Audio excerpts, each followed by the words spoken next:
रहे हैं खबर फास्ट, तेज खबर, पैनी नजर।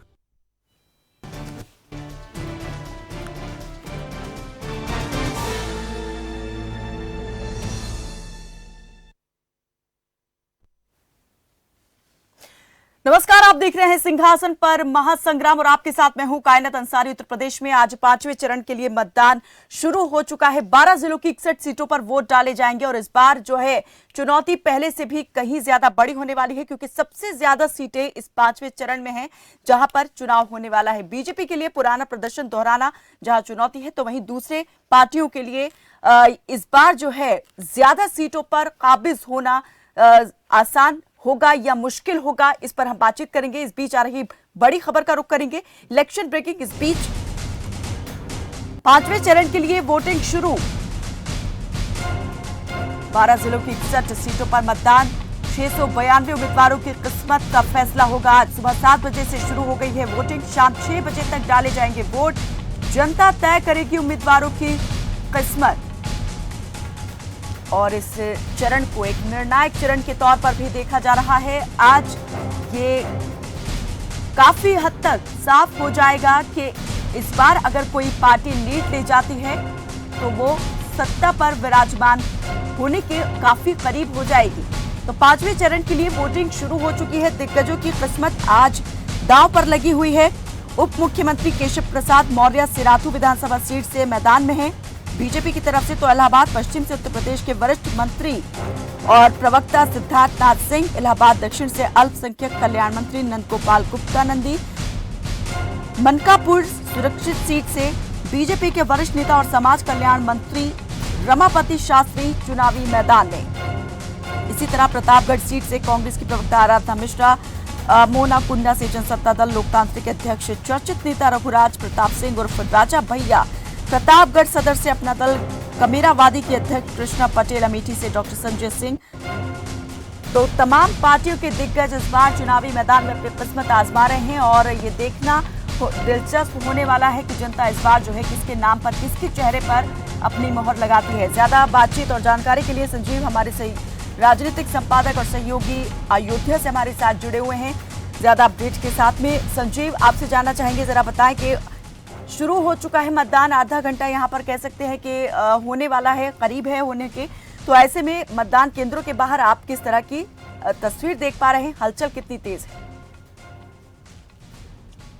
देखिए कायनात, 5वें चरण का मतदान शुरू हो चुका है। इस समय अयोध्या में हूं, लेकिन जैसा 5वें चरण के बारे में आपने बताया, तमाम बड़े नेताओं की प्रतिष्ठा दांव पर लगी है। उत्तर प्रदेश में निर्दलीय विधायक के रूप में चुने जाने वाले राजा भैया अब की बार अपने ही शिष्य गुलशन यादव के सामने चुनाव में फंसे हैं। हम अयोध्या के इस समय एक बूथ पर हैं और लोग लगातार यहाँ पर वोटिंग कर रहे हैं। किन मुद्दों पर वोटिंग हो रही है, किन मुद्दों पर लोग वोट कर रहे हैं, अयोध्या के लोकल मुद्दे क्या हैं?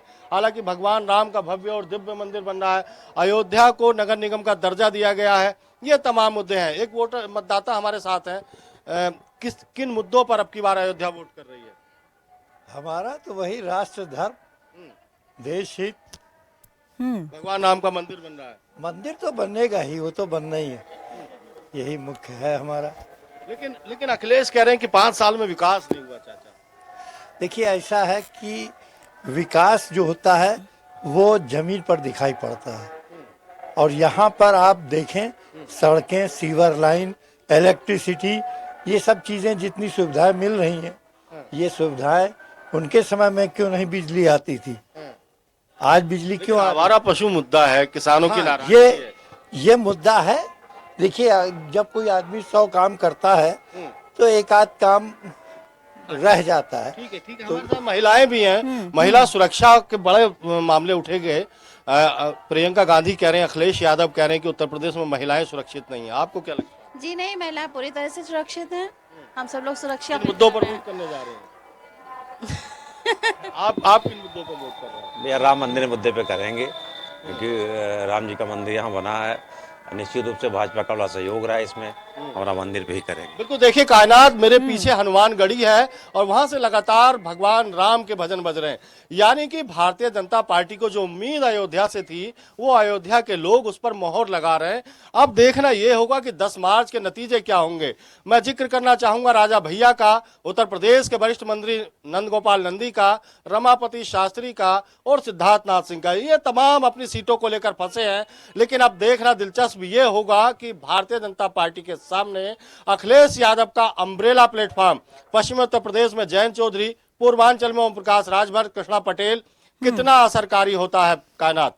बिल्कुल, जिस तरह संजीव आपने मतदाताओं से यहाँ पर बात की तो अंदाजा लगाया जा सकता है कि जो मुद्दे यहाँ पर लेकर वो आए हैं, जिन पर वोट डालने वाले हैं, वो किसके पक्ष में जा सकते हैं या किसके अगेंस्ट जो है वो जा सकते हैं। लेकिन कहीं ना कहीं यहाँ पर बात ये भी जरूर गौरतलब हो जाती है कि जो और दूसरी बातें लगातार विपक्ष के नेता उठा रहे थे कि सिर्फ हवाई बातें यहाँ पर सत्ता पक्ष ने की हैं, वो क्या लगता है कि यहाँ पर आकर के जब बात धर्मनगरी की, चित्रकूट की, अयोध्या की होती है तो फिर वो सारी बातें धराशायी हो जाती हैं। यहाँ पर सिर्फ और सिर्फ लोगों को रामलल्ला दिखाई देते हैं और एक जो धार्मिक पक्ष है, सांप्रदायिक पक्ष है, वो दिखाई देता है। देखिए कायनात, भारतीय जनता पार्टी ने उत्तर प्रदेश को जो धार्मिक पर्यटन का हब बनाने की कोशिश की है, ये हनुमानगढ़ी है और इसके पीछे भगवान राम का भव्य और दिव्य मंदिर बन रहा है। इसके अलावा चित्रकूट को विकसित करने की कोशिश की है। प्रयागराज में आज वोटिंग है, वहां पर भारतीय जनता पार्टी ने बेहतरीन काम किया है। इसके अलावा तमाम जो उत्तर प्रदेश में धर्म और देश की रक्षा की बात भारतीय जनता पार्टी करती है, उस पर वोटिंग होनी है। यूक्रेन और रूस को लेकर प्रधानमंत्री मोदी कह रहे हैं उत्तर प्रदेश में ऐसी सरकार दीजिए जो देश को मजबूत कर सके। हमारे साथ मतदाता है, फिर बात करेंगे। कायनात, क्या लगता है आपको, किन मुद्दों पर आप वोट करके आ रहे हैं? बात करिए। महिला सुरक्षित है उत्तर प्रदेश में? सुरक्षित हाँ सुरक्षित है बहुत। किन मुद्दों पर वोट किया है आपने? हम तो हमारा जो यहाँ का राष्ट्र का निर्माण विकास है उसके आधार पर किया है। जी जी। लेकिन भारतीय जनता पार्टी का कहना है कि अयोध्या में तमाम विकास हुआ है। राष्ट्रीय स्तर का रेलवे स्टेशन, अंतर्राष्ट्रीय एयरपोर्ट, अयोध्या को नगर निगम का दर्जा, भगवान राम का दिव्य और भव्य मंदिर, क्या कहना आपका? इससे क्या छिपा हुआ है तो दिख ही रहा है। और पहले यहाँ इतनी गंदगी और वो रहती है और बृहद काम हो रहा है, हुआ है और आगे होता रहेगा इसमें। बिल्कुल कायनात, देखिए ये चुनाव सारे चुनावों से अलग है। महंगाई का मुद्दा, महंगाई, बेरोजगारी, शिक्षा, स्वास्थ्य, इन मुद्दों को लेकर जनता क्या सोचती है? हराना चाहते हैं। यानी कि उत्तर प्रदेश का विधानसभा चुनाव भारतीय जनता पार्टी के इर्द गिर्द ही घूमता है। 2019 के बाद जिस तरीके से अखिलेश यादव उत्तर प्रदेश में सेकुलरों के बड़े नेता बने, उसके बाद बहुजन समाज पार्टी पूरे सिनेरियो से गायब है। हालांकि कहीं कहीं मामले को त्रिकोणीय बनाती नजर आती है, लेकिन सबसे बड़ी बात यह है कि मामला कांटे का समाजवादी पार्टी और भारतीय जनता पार्टी के बीच है। कायनात, बिल्कुल कह सकते हैं बीजेपी के इस गढ़ में कड़ी चुनौती यहां पर विपक्ष को मिलती हुई दिखाई दे रही है। लेकिन मैं ये भी जानना चाह रही हूं संजीव कि पिछले जो चरण यहां पर हुए, लोगों ने विकास की बात यहां पर की, जो वोटर्स थे उन्होंने, किसी ने किसानों की बात यहां पर की, तो किसी ने महंगाई को लेकर के भी कहा कि इस वक्त जो है बहुत ज्यादा आंसू जो है वो निकाल रही है, महंगाई, जीना मुहाल हुआ है। लेकिन अभी तक यहाँ पर आपने जितने लोगों से बात की, अभी तक किसी ने इन तमाम मुद्दों का जिक्र तक नहीं किया है।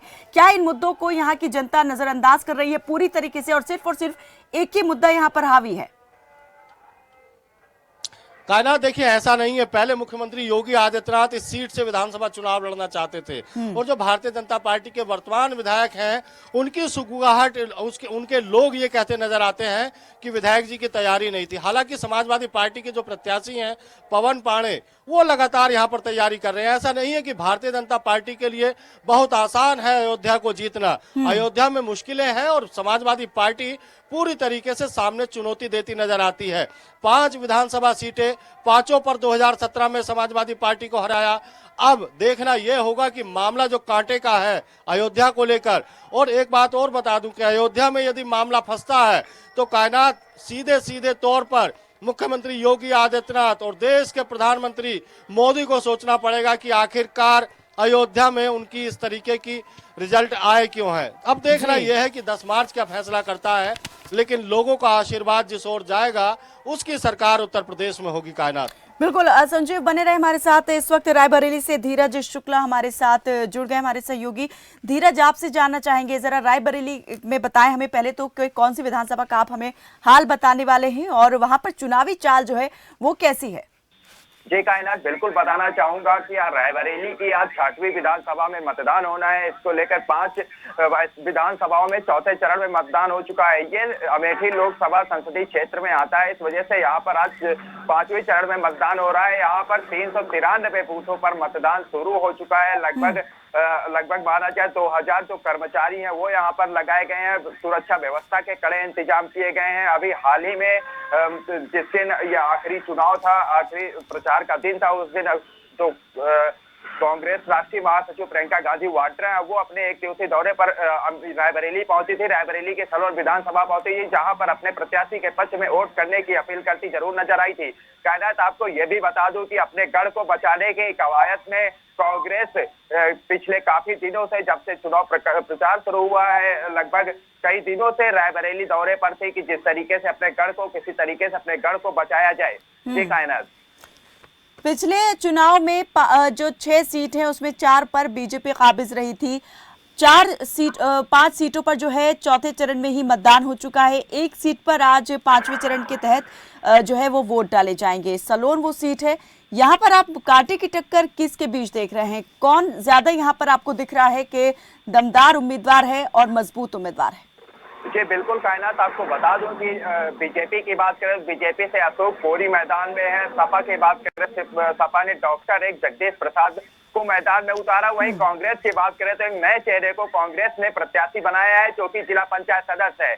तो कहीं न कहीं ये लड़ाई सीधे बीजेपी और सपा में मानी जा रही है। कांग्रेस अपने गढ़ में फिर एक बार कमजोर होती नजर आ रही है। पिछले कई चुनावों से कांग्रेस अपने गढ़ में ही काफी कमजोर नजर आई है। इसको देखते हुए जो बीजेपी के जो जिम्मेदार है, बीजेपी के जो स्टार प्रचारक थे, वो अभी हाल ही में यहाँ पर जनसभाओं को संबोधित किए थे और अपने बीजेपी जो प्रत्याशी है अशोक कोरी, उनके पक्ष में वोट करने की अपील करते जरूर नजर आए थे। कायनात जी, बहराइच से हमारे एक और सहयोगी पांडे हमारे साथ जुड़ गए हैं। पांडे, आपसे हम ये जानना चाहेंगे जरा बहराइच का हाल बताएं कि इस वक्त जो है चुनावी चाल किस और इशारा कर रही है?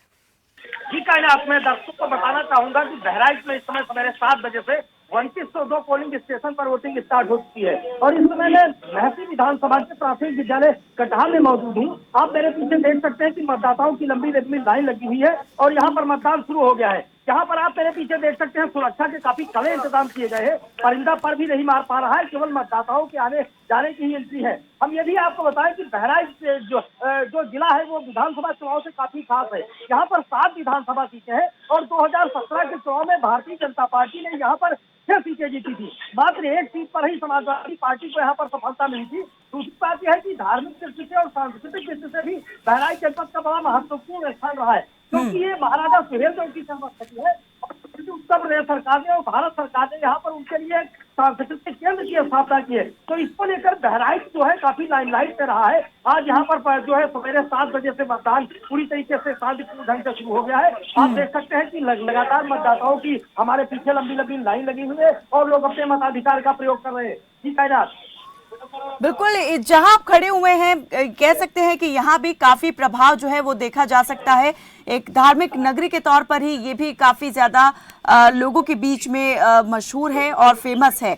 तो ऐसे में हम ये चाहेंगे आप यहाँ जो लोग पहुंचे हैं, वोटर्स यहाँ से निकले हैं, उनसे बात करके जरा ये जानने की कोशिश करें कि इस बार जो मत डालने आए हैं, किन मुद्दों को लेकर वो मत डालने आए हैं।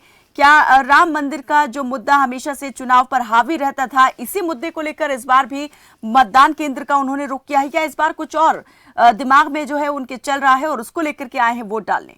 जी, निश्चित तौर पर मेरे साथ यहाँ पर कुछ मतदाता मौजूद है। मैं उनसे बात करने की कोशिश करता हूँ कि आखिर इस चुनाव में उनके मुद्दे क्या रहे, उन्होंने किन मुद्दों पर वोट डाला है। क्या नाम है आपका? आपने वोटिंग की? किन मुद्दों पर आपने सरकार को वोट दिया है?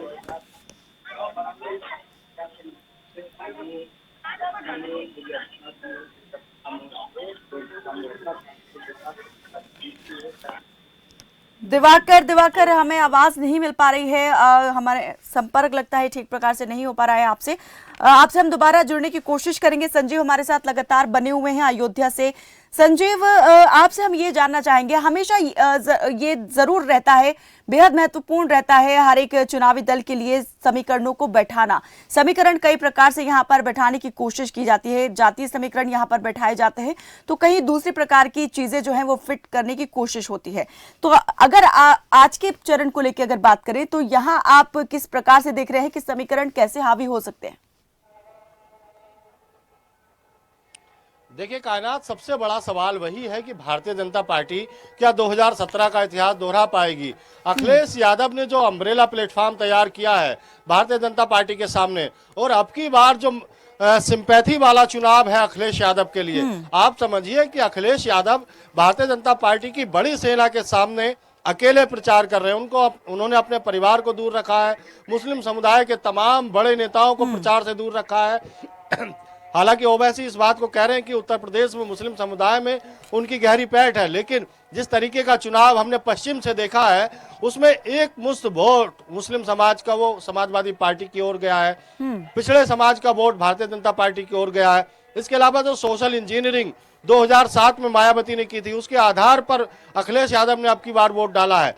ऐसी कोई विधानसभा नहीं है जिसमें 25 से 30 हजार वोट अखिलेश यादव ने प्लस ना किए हो कायनात। तो चुनाव है उत्तर प्रदेश में, और बड़ी बात यह है कि लोगों ने किस मुद्दों पर वोट डाला है। वोट डाल क्या है आप, पहले तो साइन दिखाइए आप इधर, किन मुद्दों पर वोट किया है? कमल के फूल। नहीं, किन मुद्दों पर वोट किया है? ये राम मंदिर जी, यहाँ का विकास होने के लिए जी। 5 साल में संजीव जरा ये भी सवाल बेहद महत्वपूर्ण वोटर से जानने के लिए कि 5 साल में धर्मनगरी की तस्वीर कितनी बदल गई है, विकास कितनी तेजी से आगे बढ़ा है, हुआ है, क्योंकि इधर आइए, क्या लगता है कि 5 साल में अयोध्या की तस्वीर कितनी बदली है? सर बदली तो अच्छा है, अब देखिए क्या होता है, 10 मार्च का इंतजार है। देखिए भले ही अयोध्या के लोग उन बातों को बताने में नाकाम हो, लेकिन मैं बता दूं आपको, राष्ट्रीय स्तर का एक रेलवे स्टेशन, अंतर्राष्ट्रीय स्तर का एक एयरपोर्ट, और इसके अलावा अयोध्या को नगर निगम का दर्जा दिया गया है। सड़कें चौड़ी की गई हैं, भगवान राम का भव्य और दिव्य मंदिर बन रहा है। इसके अलावा धर्म की स्थापना के लिए तमाम भारतीय जनता पार्टी ने काम किए हैं। दीपोत्सव की बात करें तो 5 लाख 5.5 लाख दीप जलाए जाते हैं, लोगों को रोजगार मिलता है, लोगों में अलग से धर्म के प्रति भावना जगती है, और जो हमारी संस्कृति है, सभ्यता है, उसको बचाए रखने में कहीं ना कहीं भारतीय जनता पार्टी ये बातें करती है। बाबा, किस मुद्दे पर वोट किया है आपने? हाँ, विकास पर। भगवान राम का मंदिर बन रहा है। हाँ, तो वही तो बता रहे हैं, विकास तो इन्होंने किया है, और कौन किया है? यूपी में कहा बाबा, हम यही ठाई रहते हैं। कहा बाबा बदलाव कि योगी बा? योगी चाहिए हमको। हाँ, तो देखिए कायनात, ये तमाम चीजें हैं जो लोगों को साफ तौर पर राम मंदिर को लेकर बड़ी संजीव यहाँ हम जिस तरह से देख पा रहे हैं, समझ पा रहे हैं और सुन रहे हैं वोटर्स को, तो यहाँ तो यही लग रहा है कि इस बार कड़ी चुनौती जो है वो विपक्ष के लिए साबित होने वाली है। बने रहे आप सभी हमारे साथ, आपसे हम लगातार पल पल का चुनावी अपडेट लेते रहेंगे। यहाँ रुकते एक छोटे से ब्रेक के लिए, फौरन हाजिर होते हैं। आप बने रहे हमारे साथ, देखते रहे खबर फास्ट।